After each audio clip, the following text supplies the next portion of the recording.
Hey, everybody. Welcome to another episode of the Struggling Hunters. This is episode 92. Uh, uh, Thanks for tuning in. If you've been listening to us, we appreciate it. Thanks for giving us your time.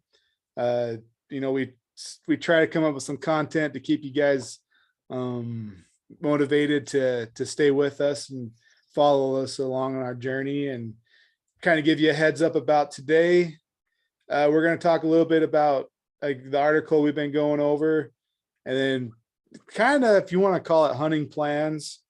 And then kind of bounce back a little bit too, thinking about just, go back and give our other episode a watch, episode 91, where we went in and talked a little bit about elk shapes hunting video, New Mexico video of what he ran into and problems that he had with, I guess, landowners, if you will, that were trying to be landowners of land that they didn't have any, where they didn't have permission to be landowners because it was state land. Anyways, yeah, thanks for tuning in. We appreciate it. We're, a little bit more about us. If this is your first time, we're trying to, become better hunters, better than we were last year, the previous years. And we probably won't be the hunters that we think we are not for another 10 or 15 years. But we have the passion and drive to meet with our stupidity and keep going. But, with that being said, I guess we'll kind of just dive into, where we're going to go for this evening. And like a good host, I forgot to give introductions. I left Eric out, sitting over there, and I just took the show over again. Hey, that's all right, Big Show. That's all right. You did a good job. Thank you. But yeah, so we've been going over this article in bow hunting elk, or bow. What was it? 10 tips to elk archery hunting. Yeah. And so when we're at number 7. Tag team calling bulls, basically. Yeah. Tag team bulls with the calling.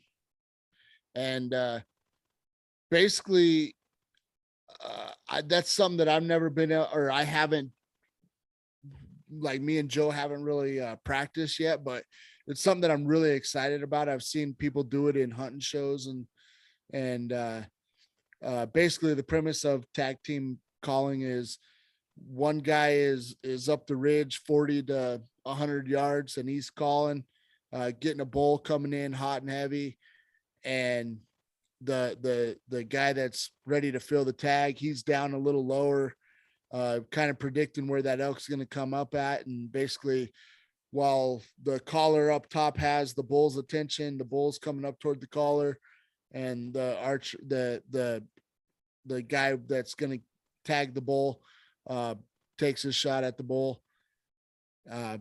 It's something that, like I said just a few minutes ago, I've never been able to do necessarily, but I think over the years, Joe and I hunting together and stuff, I'm going to try to utilize that one of these hunts and try to do something like that and see what it does. But I know, right, watching it in our hunting video, or in hunting videos that I've seen in the past, it seems like it works pretty well. So definitely something that I'd be excited to try. And well, yeah, it's kind of an interesting premise. It's kind of, it's an interesting scenario. Like Eric was saying, we, I guess you call us a hunting duo, but we don't really duo hunt all that much. No. Both of us will probably get together and help each other out one weekend out in each of each other's hunts. But with that being said,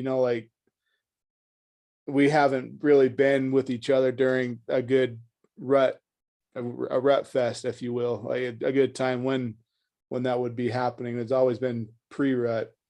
But I think with that being said, at one of these times when all our stars align and we're together, you know, it's kind of, it goes hand in hand with what we talked about last week, sounding like an elk. And here's an opportunity for you to be, you know, okay with breaking twigs and kind of messing the woods up a little bit, you know, trying to sound like that bull for to you're trying to call in for your buddy.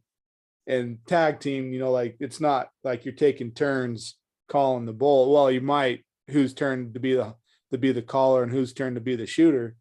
But like Eric said, you know, you got that one guy that set up downwind um where the bulls should hopefully be coming from. That's one thing that's, you know, I guess excited to see happen.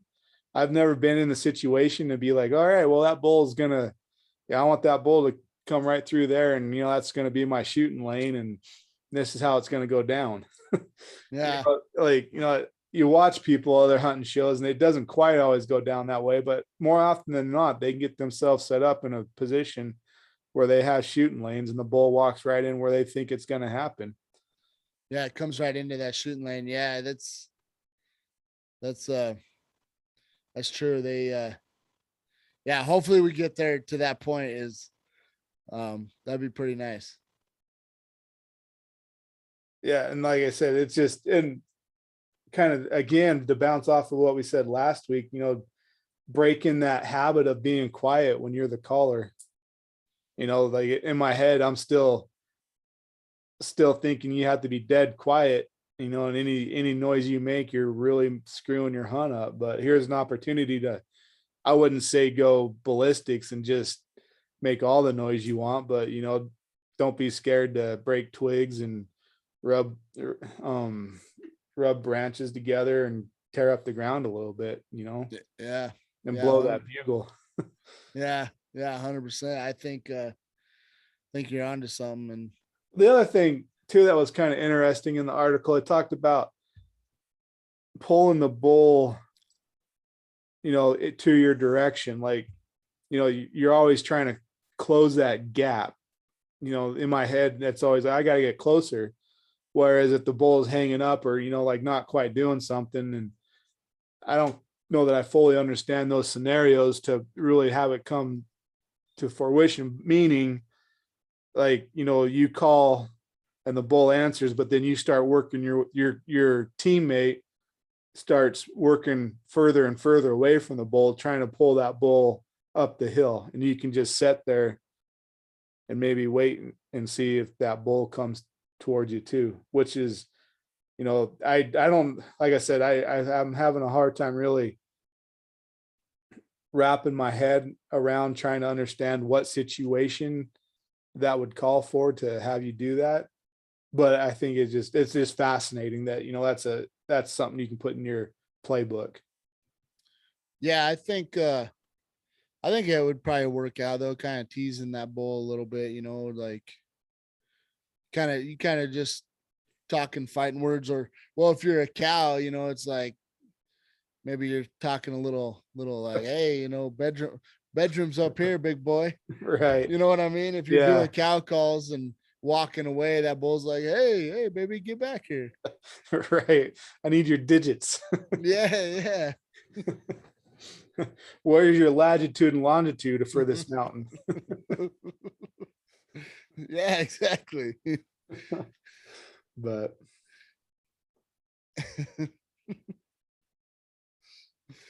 Oh, I know where a sweet patch of grass is. we need to change this show to the love connection. Right. That's really what it's all about. Yeah, Maybe that's what we're doing wrong. yeah. Well, that's the fun part about the archery. I mean, and I have limited experience with archery, but getting into it, man, is just being able to play that rut. And I mean, it's still a challenge. It's not like it's easy, but Right. No, man, for sure.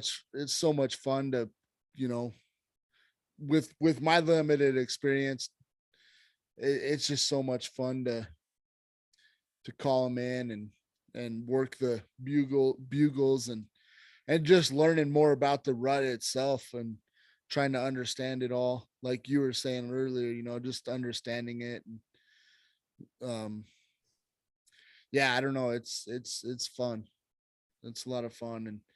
And I hope that in the future, I don't know, maybe this next year or something, we'll get lucky and be able to do the tag team bull, Right. calling tag team in the bull with the calls.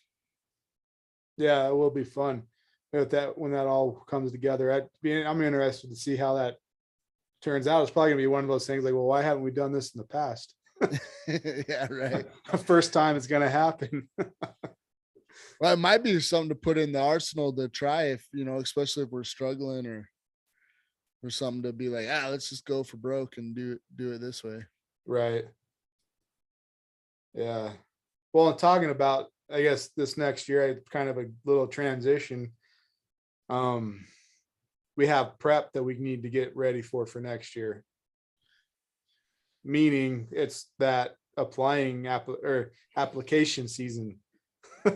Yes, yes. And I already dropped the ball because I was going to get on the website and double check. And Joe and I were talking earlier, and I'm like, talking about the spring turkey season. I'm like, I don't know when it opens up, and happened to look tonight, and it's been open since January 4th. So got to get moved. Or so yeah. Well, I got my card open and got my limited license in and ready to go.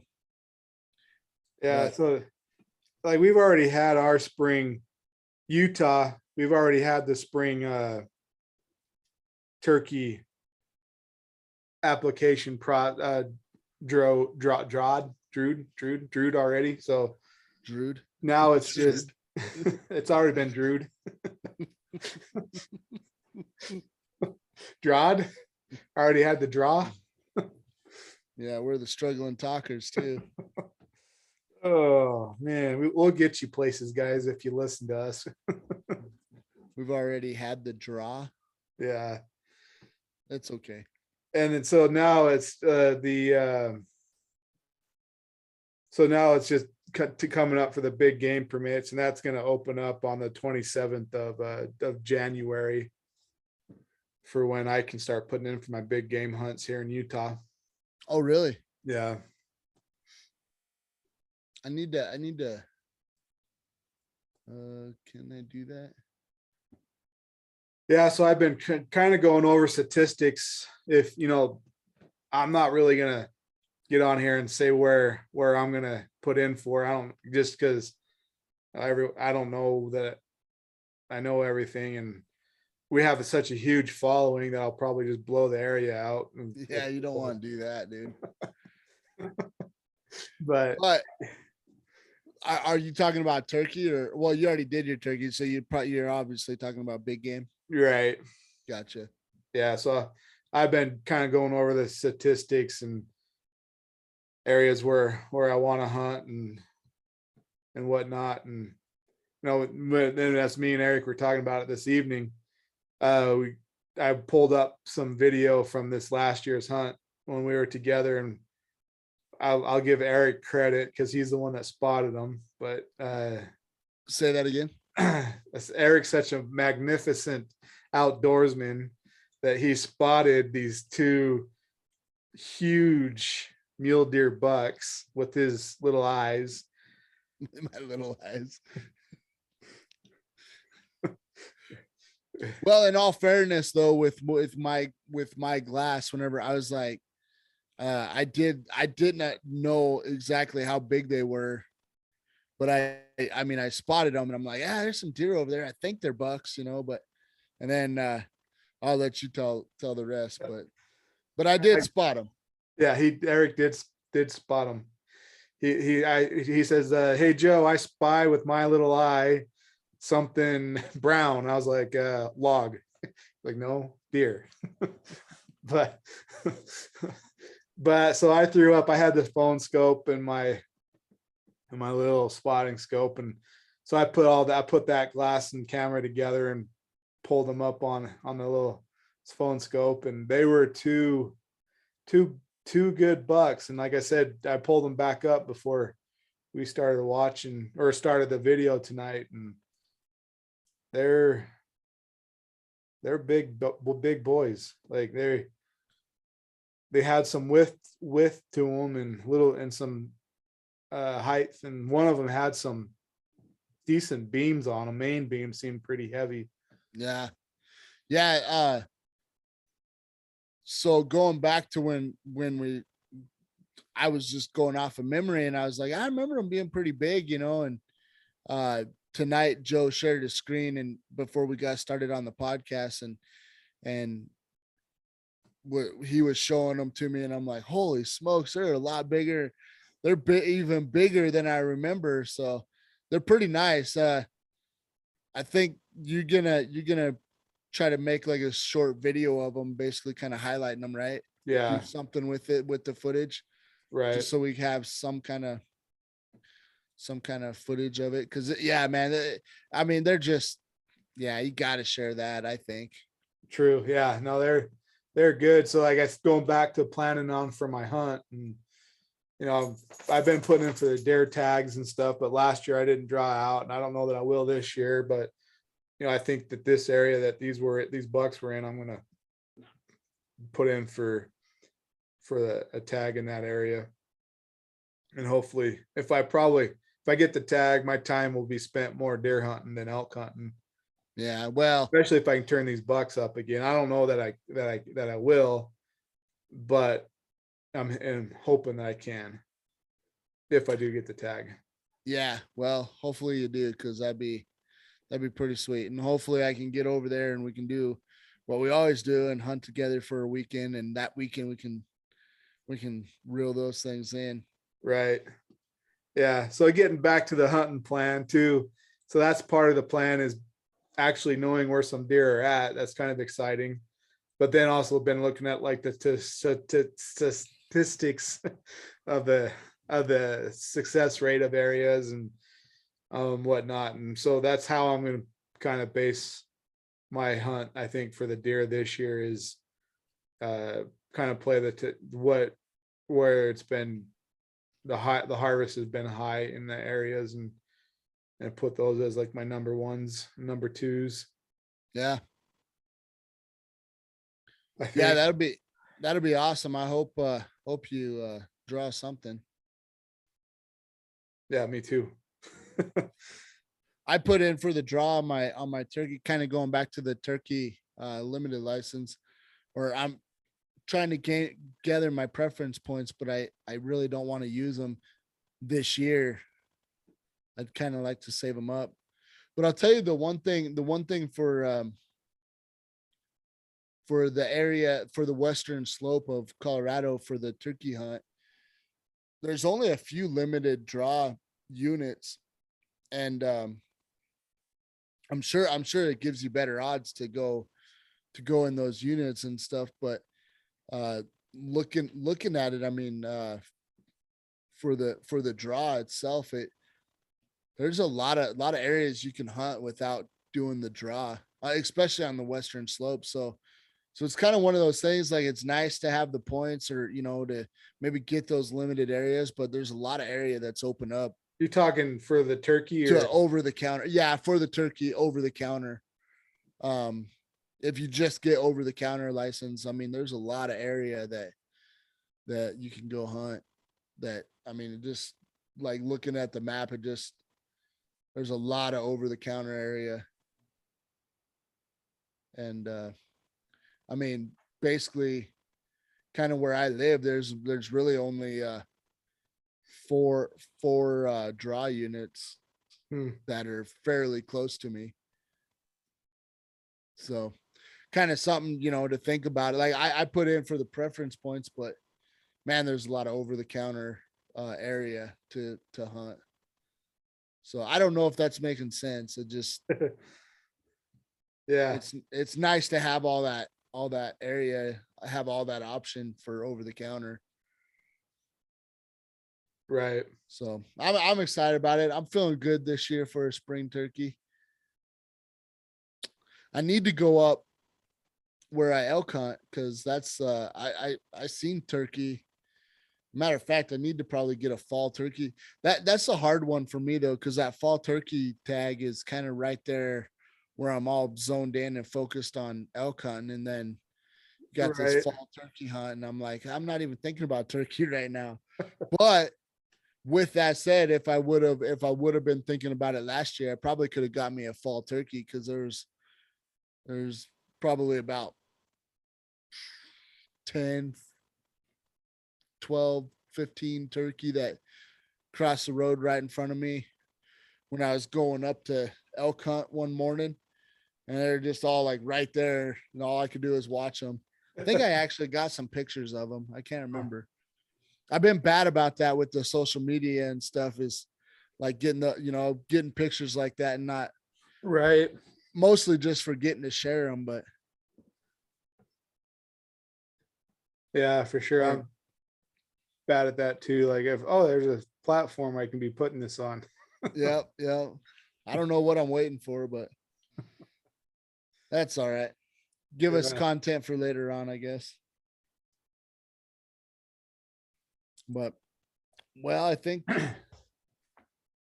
that's all I got for tonight, huh? Yeah, that's all I got too. I kind of, it's kind of a pre season application, I guess you want to call it, that's coming up, and kind of that's all I've been doing, getting ready for that.